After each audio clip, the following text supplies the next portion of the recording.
Oi gente, tudo bem com vocês? Aqui quem fala é a Cecília Frazão do canal Nossa Língua e eu estou aqui hoje para trazer esta obra aqui, Quincas Borba, do Machado de Assis. Ele faz parte da lista da FUVEST de 2020 e também eu já tinha colocado na minha lista de 2019 para reler esta obra aqui e ela faz parte então do mês de fevereiro da minha lista que eu gostaria de ler em 2019. Bom, também é importante, você que vai prestar vestibular, lembrar que esta obra faz parte de uma tríade realista do autor Machado de Assis, sendo a primeira Memórias Póstumas de Brás Cubas, que é uma obra assim muito conhecida, já foi pedida aí em vários vestibulares, e esta obra, Memórias Póstumas de Brás Cubas, foi publicada em 1881. 10 anos depois veio esta daqui, Quincas Borba, que faz parte de um romance folhetim, que era, na época era muito comum eles escreverem essas narrativas e publicarem capítulos semanalmente. Então, ela faz parte então de um romance de folhetim. A terceira obra desta tríade é Dom Casmurro, que também é outra obra muito conhecida nas figuras de Bentinho e Capitu.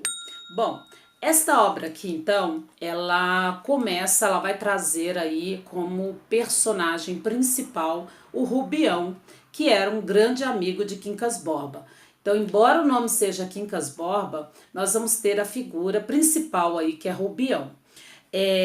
Outra coisa importante para você que vai prestar vestibular é a questão do narrador. Aqui o narrador é onisciente, é aquele narrador que narra em terceira pessoa e ele sabe tudo a respeito do personagem, ele sabe tudo o que passa no coração e na mente deste personagem ou destes personagens, tá?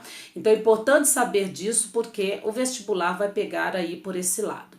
Bom, outra coisa importante é a questão da ironia. Ele vai ser muito irônico aqui em muitas partes do livro, porque através destas ironias ele vai deixar claro a crítica em relação aos interesses sociais. Então a questão do dinheiro vai se fazer muito forte aqui nesta obra e também esta questão do adultério que vai aparecer aqui neste livro. Outra coisa importante são as figuras de linguagem, então eu falei da ironia e também a questão do humor que Machado de Assis sabe fazer muito bem nas obras dele e também através dos seus personagens ele traz aí uma veia humorística muito forte. Então eu ri bastante com este livro, toda vez que eu leio eu vejo assim pontos muito interessantes de quanto o autor era sagaz em perceber em detalhes o comportamento social. Então é importante ficar atento a isso. Outra coisa são as figuras de linguagem, a questão da metalinguagem, que é o autor falar do livro, trabalhar a língua portuguesa e trabalhar a língua através do próprio livro dele. Então alguns pontos vão ficar muito fortes aqui em relação à metalinguagem. Outra figura muito explorada aqui também é a questão da prosopopeia ou personificação na figura do cachorro, porque o cachorro de Quincas Borba ele também é um personagem muito forte aqui. É um personagem principal também, juntamente com Rubião. Então, o olhar para o cachorro é muito importante, não pode esquecer disso. Bom, vamos lá então. O enredo, como é que o enredo acontece? Começa este livro trazendo que esta obra aqui, a Sofia, que é a personagem que estará aqui também nesta obra, ela deveria continuar como a Sofia de Quincas Borba no terceiro livro, mas aí ele fala assim: uma amiga e confrade ilustre tem teimado comigo para que dê a este livro o segmento de outro. Com as Memórias Póstumas de Brás Cubas, donde este proveio, fará você uma trilogia, e a Sofia de Quincas Borba ocupará exclusivamente a terceira parte.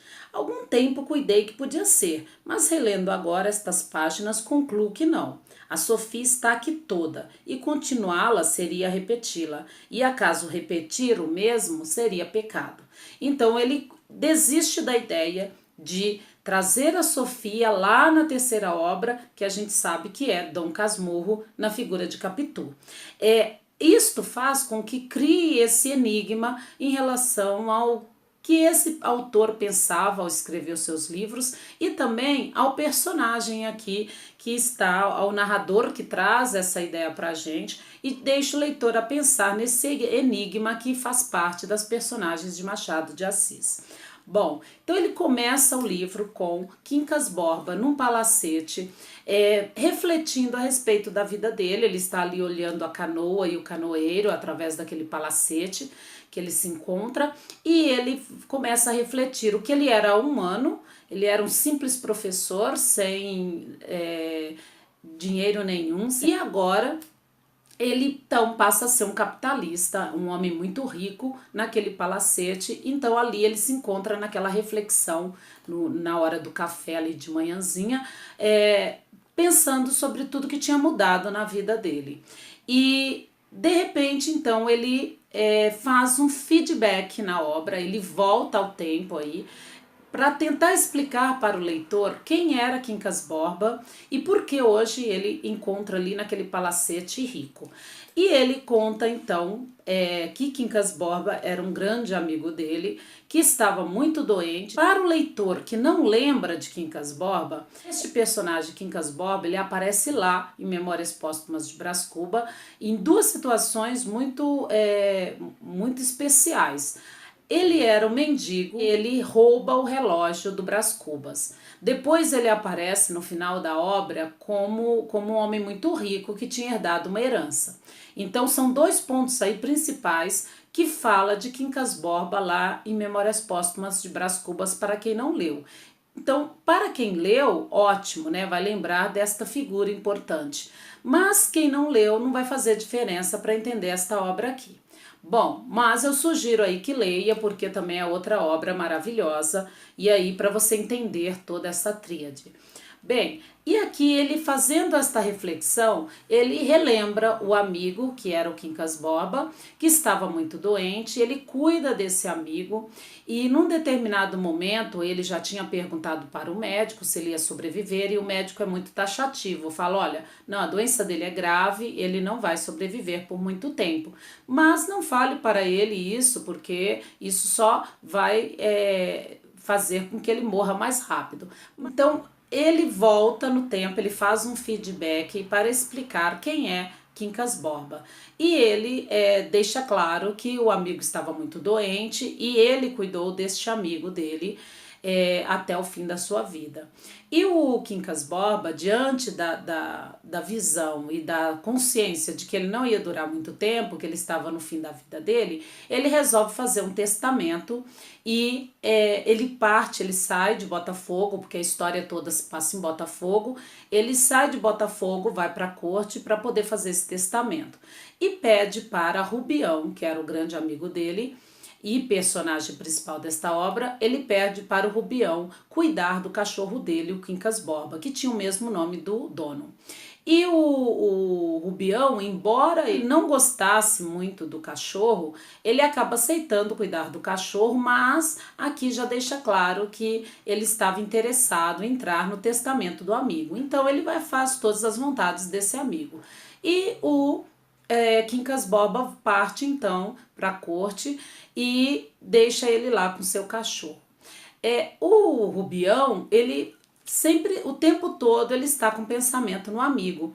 E até que um dia chega uma carta e ele acha que é uma carta já trazendo péssimas notícias de que o amigo tinha morrido. Mas não. Quando ele abre a carta, ele vê que é a letra do amigo, do Quincas Borba, e ele fica até um pouco desanimado, porque aí já prevendo a morte do amigo e querendo saber se o amigo tinha colocado o nome dele no testamento.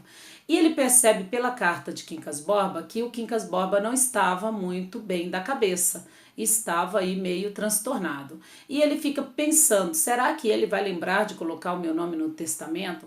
Dias depois, ele sabe através dos jornais que o amigo tinha morrido. Ele já começa a fazer cálculos aí com a fortuna caso ele estivesse no testamento. Então ele quer que abra logo o testamento para saber se ele tinha direito a alguma coisa do amigo ou não. E neste momento também que ele sabe da morte do amigo, o Quincas, ele dá o cachorro para uma comadre, Angélica, e ele pensa, bom, já morreu mesmo, não tenho mais nenhuma obrigação com esse cachorro, então vou dar esse cachorro embora. E ele dá o cachorro. Mas quando se abre o testamento, ele percebe que ele herdou tudo do amigo. Ele era um herdeiro universal. Então ele ia colocar a mão em toda a grana, em todo o dinheiro do amigo. Era ele que ia herdar tudo. Só que havia uma condição neste testamento. E aí começa o desenrolar então da história, né? Porque a condição neste testamento era de que quem herdasse o dinheiro dele teria por obrigação de cuidar do cachorro. Caso contrário, não. E o Rubião bate um desespero nele, porque ele tinha que saber agora, tinha que ir em busca do cachorro para conseguir pegar o dinheiro. E ele então vai atrás da comadre Angélica para resgatar o cachorro Quincas Borba. E ele consegue fazer isso. Ele morava em Barbacena, numa cidadezinha de Minas, e ele precisa agora se mudar e morar no Rio de Janeiro, lá no Palacete, onde ele se encontra naquela manhã refletindo. E ele faz isso, ele vai... ele deixa Barbacena e vai para o Rio de Janeiro cuidar dessa questão do testamento e de pegar esse dinheiro e ver o que ele tinha realmente herdado. E neste caminho, neste trajeto, ele encontra o Palha e a Sofia, que era um casal aí, casados, né? E o Palha, ele tinha mais ou menos uns 32 anos e a Sofia, que era a esposa dele, tinha aí por volta de 27 a 28 anos. A Sofia era uma mulher muito linda. Então, quando o Rubião a viu, ele ficou encantado. Rubião tinha aí por volta de 41 anos de idade. E ele fica encantado com a Sofia e naquela situação de ter dado todo esse dinheiro, de ser um herdeiro universal, ele fica todo animado e ele, ao encontrar com o Palha e a Sofia, ele começa a contar tudo o que estava acontecendo na vida dele, o porquê que ele estava indo para o Rio de Janeiro e ele estava, não conhecia nada do Rio, então ele estava meio perdido, mas ele estava indo para lá para poder cuidar do testamento aí do amigo, por ele ter sido um herdeiro universal. E o Palha, muito interesseiro, mas a dona Sofia, eles crescem o olho na grana do Rubião. Aí mostra o Rubião muito ingênuo, sem perceber ali quem estava do lado dele, e o Palha começa então a oferecer casa, advogado, para ele poder lidar com toda essa situação, que seria uma nova situação na vida dele. E o Rubião, ele aceita então todas as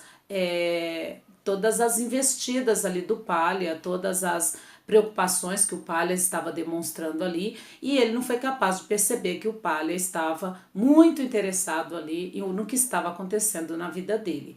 E chegando lá em Botafogo, ele então vai morar neste palacete. Neste momento, ele volta e ele lembra do cachorro e ele fala, olha, vou ver como é que está o Quincas Borba, se ele já comeu, se ele não comeu. Então ele fica preocupado ali naquele momento com o cachorro. Então é importante perceber esta volta, né, este feedback que o narrador faz na obra, entre o que ele estava ali naquela realidade pensando, vendo aquela canoa e o canoeiro, e este momento que ele volta para explicar para o leitor o porquê dele estar ali naquele palacete e dele não ser mais professor e dele estar ali em toda aquela situação em Botafogo. Neste momento que ele está ali refletindo, naquele café da manhã, ele começa a pensar na Mana Piedade, que era a irmã dele, que ele torceu muito para que casasse com o Quincas Borba. E depois de várias tentativas, ele desiste. E ela, até o amigo, o Quincas Borba, gostava da irmã, mas a irmã não se via interessada pelo amigo. E ele coloca que se a irmã tivesse casado com Quincas Borba, hoje ele não seria aí o herdeiro universal do testamento dele. Então é como se ele dissesse, dos males o melhor. A irmã morreu, o amigo dele também morreu, então ele acabou herdando tudo e hoje aí ele se beneficiou de todo esse dinheiro do amigo. E ele aproveita para falar dessa teoria humanista, que é uma teoria que é o princípio que rege a vida do ser humano. E o que seria essa teoria? que fez parte do final do século XIX. Então ele traz essa teoria humanista e ele fala que essa teoria traz a questão da lei da sobrevivência. Ele dá como exemplo, então, o campo, duas tribos num campo de batalha, esta batalha por esse campo de batatas. Se essas duas tribos resolvessem ser amigas e dividir essas batatas, elas não teriam força suficiente para transpor a montanha e conseguir, então, chegar no outro campo de batatas. Então ele coloca que estas duas tribos, uma só se alimentando, vai conseguir ter mais forças para transpor a montanha e chegar do outro lado e aí continuar fazendo uso dos campos de batatas. Então ele coloca que numa guerra a paz seria a destruição e a guerra seria a conservação. Ele coloca que não há morte, que a supressão de uma coisa é a sobrevivência de outra. E ele traz então que quem vencer é o melhor. Então, a questão da lei do mais forte. Se você é mais forte e você vencer, parabéns. Se você é o mais fraco e perder, só resta para você ódio e compaixão. Então, ele coloca, esta seria a teoria humanista que ele explora tanto no livro. E dá para perceber que esta teoria humanista ela vai se fazer em toda a obra do Quincas Borba. Então, isso fica muito forte naquilo que ele escreve. Depois de Rubião, então, colocar a mão nesse dinheiro, ele tem a figura ali do Palha muito presente na vida dele, cuidando desse dinheiro dele. E ao mesmo tempo, o leitor percebe que o Palha, ele só está interessado aí no dinheiro do Rubião. Não só ele, como a esposa dele, a Sofia, que em vários momentos da obra ela vai dar umas investidas ali no Rubião, porque ela sabe que ela com a sua beleza mexeu aí com o Rubião, então ela vai conservando esse amor, essa atenção que ele tem por ela e para eles continuarem ali lidando com o dinheiro do Rubião. E o Rubião, ele vai se envolvendo cada vez mais com ela. Então, com a posse desse dinheiro, ele começa a dar vários almoços, vários jantares na sua casa. Então tem uma figura aí, o Carlos Maria, que é um rapaz de mais ou menos aí 24 anos, e também o Freitas, que viviam na casa dele. O Freitas aí, uma idade mais ou menos de 40 a 42 anos. E tem um dia que eles estão lá almoçando com o Rubião, e o Rubião recebe uma carta da Sofia convidando ele, um bilhete, né, convidando ele para jantar na casa dela naquele dia. E junto com este bilhete vem uma cesta aí com morangos. Então veja a simbologia desses morangos. O morango aí que representa a questão do interesse e do amor e do adultério. E por ser a Sofia, isso mexe muito com ele, porque ele estava envolvido com essa mulher, porém ela era casada com Palha. Então ele fica aí meio ressabiado de ter qualquer envolvimento com ela. Mas o bilhete mexe com ele e o Freitas percebe que ele fica mexido com aquele bilhete. Então naquele dia ele vai jantar na casa da Sofia. Chegando lá, ele encontra outras amigas da Sofia. E tem uma amiga dela, que é a Dona Tonica, que é uma mulher de 39 anos, solteira, e ela quer muito casar. A Dona Tonica, ela quer dar umas investidas no Rubião, porém, lá na casa da Sofia, ela percebe uns olhares trocados entre a Sofia e o Rubião.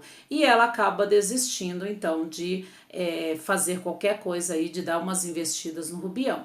E ele era um ótimo partido, até porque ele tinha agora dinheiro. Então, isso para a sociedade, isso mostra bem os interesses sociais que vão ficar muito claros nas figuras, nas moças da sociedade. Ele vai trazer isso muito forte, e também a questão do interesse nas figuras públicas. Então é importante perceber como ele trata a questão do dinheiro dentro da sociedade aí, na figura dessas mulheres e também nas figuras públicas que vão aparecer na obra.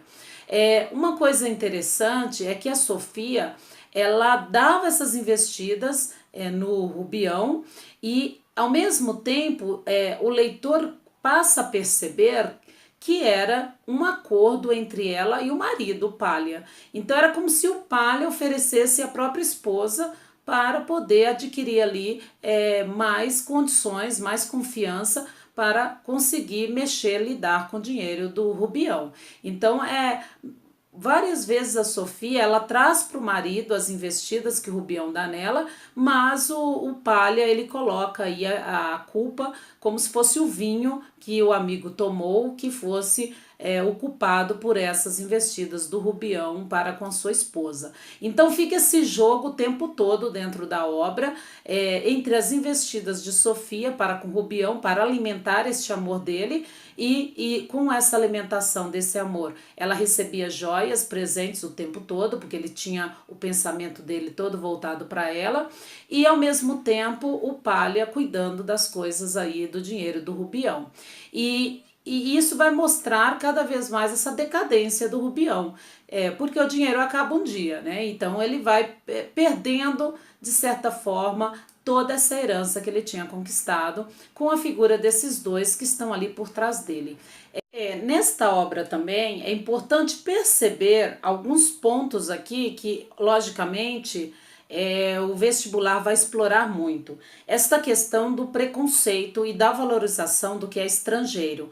Então, faz-se presente aqui quando o Rubião, o Palha oferece um criado para ele branco e ele fala: não, estou satisfeito com os meus crioulos de Minas. E ele fala: não, é importante ter um criado branco em casa. E aí ele oferece então um criado espanhol. Então, nesta parte ele fala assim: era espanhol, e não foi sem resistência que Rubião o aceitou das mãos de Cristiano. Por mais que lhe dissesse que estava acostumado aos seus crioulos de Minas e não queria línguas estrangeiras em casa, o amigo Palha insistiu, demonstrando-lhe a necessidade de ter criados brancos. Rubião cedeu com pena. O seu bom pajem, que ele queria pôr na sala como um pedaço da província, nem o pôde deixar na cozinha, onde reinava um francês, Jean. Foi degradado a outros serviços. Então aqui mostra essa questão da valorização do que vem de fora, do que é estrangeiro, e não valoriza aí o que é nosso, o que é nacional. Isso é uma característica muito forte da nossa cultura, e ele vai trazer aqui presente nesta colocação aqui dos criados dele.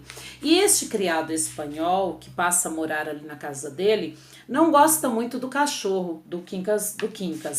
E ele fala que tem uma parte, aqui é importante também perceber a questão do narrador onisciente, que até no que o cachorro está pensando ali, ele vai entrar e vai trazer isso para o leitor. Então tem uma parte que ele fala assim, deixa eu achar aqui, deixa eu ver. Ele chama o cachorro Perro del Inferno, né, porque ele era espanhol, e ele fala: machucado, separado do amigo, Quincas Borba vai então deitar-se a um canto e fica ali muito tempo, calado. Agita-se um pouco até que acha a posição definitiva e cerra os olhos. Não dorme, recolhe as ideias, combina, relembra.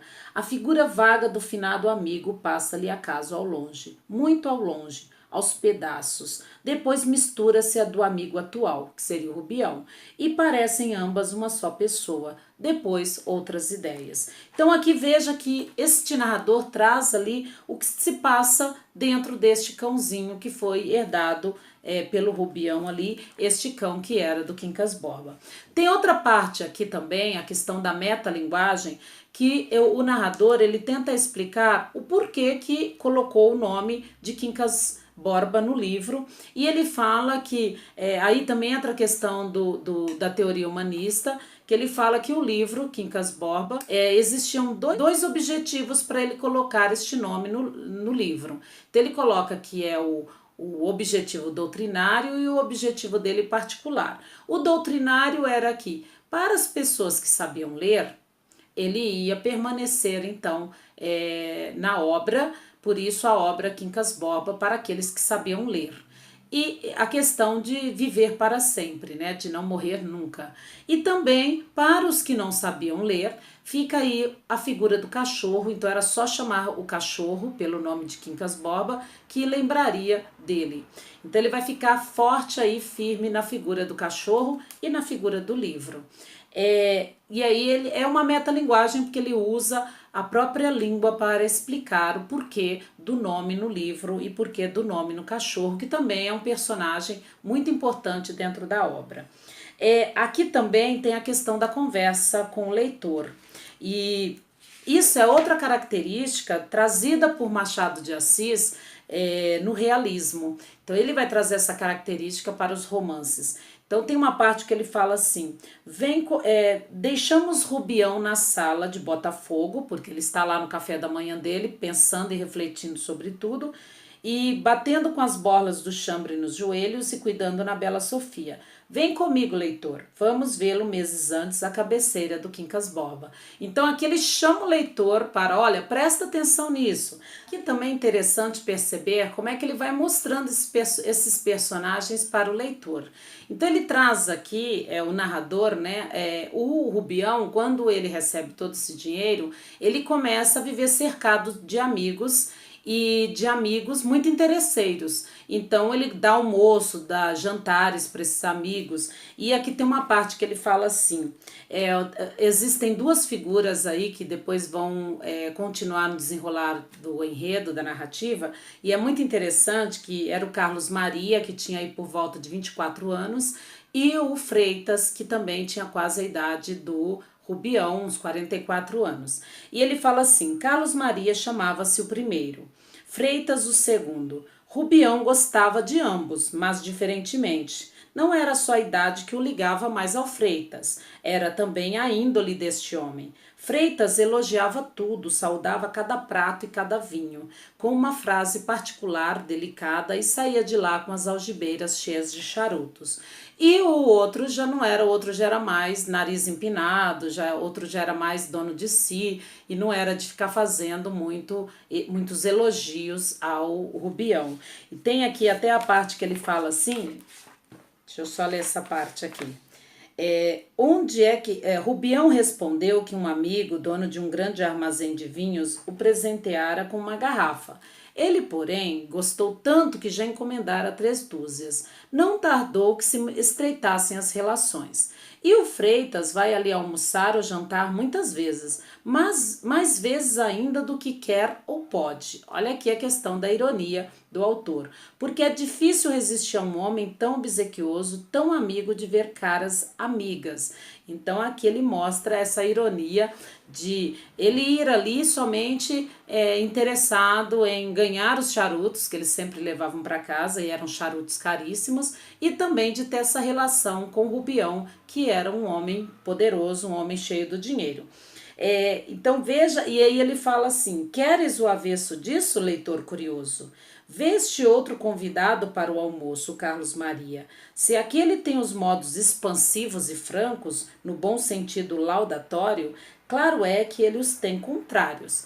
Então, Carlos Maria, assim não te custará nada vê-lo entrar na sala, lento, frio e superior, ser apresentado ao Freitas olhando para outra parte. Então aqui nos pequenos detalhes dá para perceber como é que essas personagens se comportavam e lembrar que todas as personagens que aparecem aqui, elas representam uma parte da sociedade. Então as moças aqui, as moças da sociedade, muito interessadas também em casar, e principalmente casar com bons partidos aí, e também esta questão das figuras públicas que vão ficar fortes aqui na obra. A obra em si, é importante ler com bastante cuidado, ser criterioso na leitura, porque ele vai e volta nestas personagens, no que ele já disse, emendando uma coisa com a outra, e se você não for um leitor muito atento, acaba passando despercebido. Então este livro é ótimo, porque ele vai abordar a questão também da loucura. O Rubião, ele acaba cercado desses amigos interesseiros e vai cada vez mais perdendo aí o dinheiro que ele tinha, porque o Palha é que passa a tomar conta de tudo.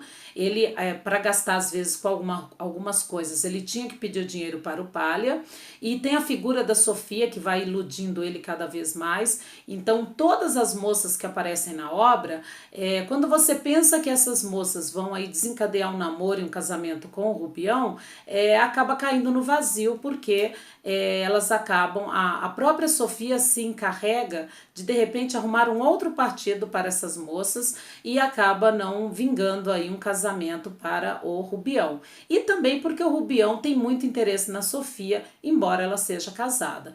Então é importante perceber como que se dá essa relação entre Palha, Sofia e o Rubião.